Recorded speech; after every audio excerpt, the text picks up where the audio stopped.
Good morning, Pioneers. Today is Thursday, February 25th. I'm Abby Fulton. And I'm Ashley Foyt. Welcome back to our national news show. A lot has happened since the last national news show regarding the second impeachment trial of former President Donald Trump. Last Saturday afternoon, the trial came to an end, with Trump being acquitted for his alleged role in inciting the insurrection that took place on the Capitol January 6th. Many senators voted to convict the former president. However, they did not reach the supermajority threshold needed for a conviction.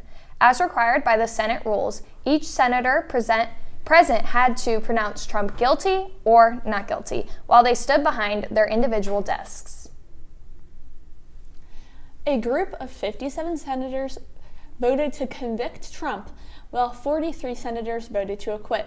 With 2/3 of the Senate necessary to convict, the vote fell 10 votes short.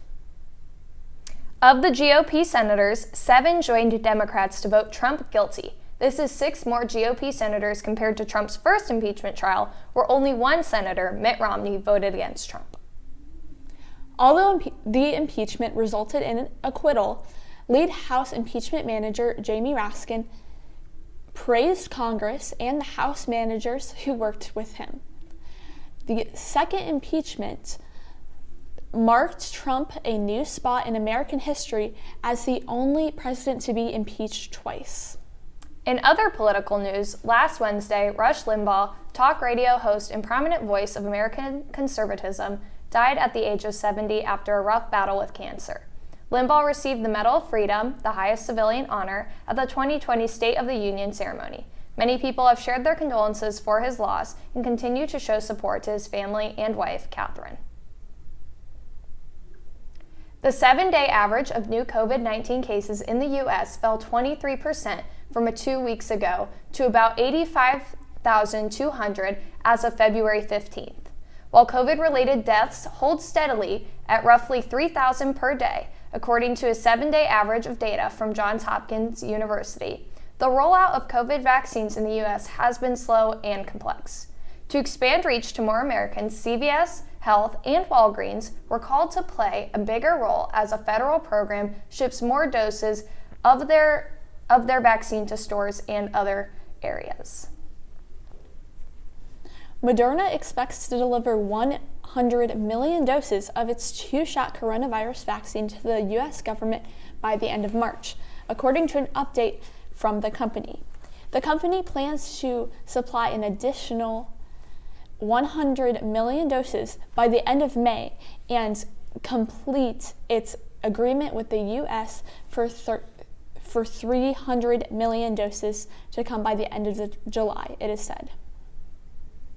This update followed President Joe Biden's claims Thursday that his administration had settled deals with Pfizer and Moderna for another 200 million doses of the COVID-19 vaccine, bringing the U.S. to a total of 600 million.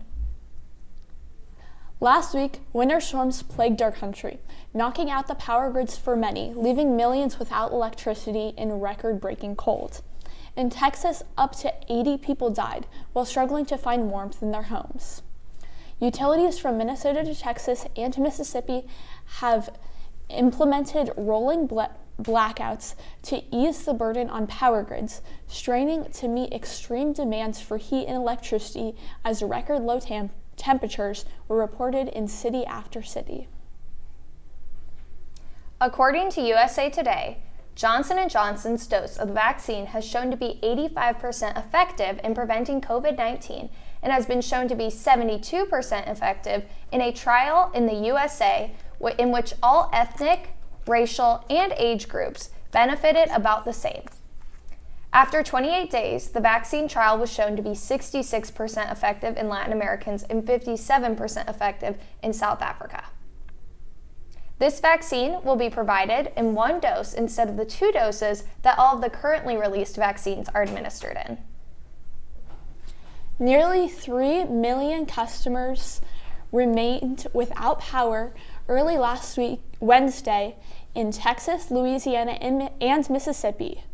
More than 200,000 more in 4 Appalachian states, and nearly that many in the Pacific Northwest, according to the Power according to poweroutage.com, which tracks utility outage reports.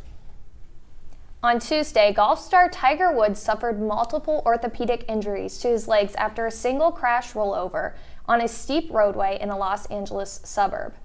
In the statement posted to Woods' official Twitter account, Dr. Anish Mahan of Harbor UCLA Medical Center updated on Tiger's condition, saying in part that Woods had, quote, multiple open fractures to his lower right leg, and he had a rod placed in his tibia and screws and pins inserted in his foot and ankle during an emergency surgery. We are wishing Tiger Woods a speedy recovery and will continue to keep you updated with our weekly shows regarding national news updates. Thank you so much for watching this week's National News Show, and make sure you stay warm and tune in the next Thursday if you enjoy our show. Make sure audio's down.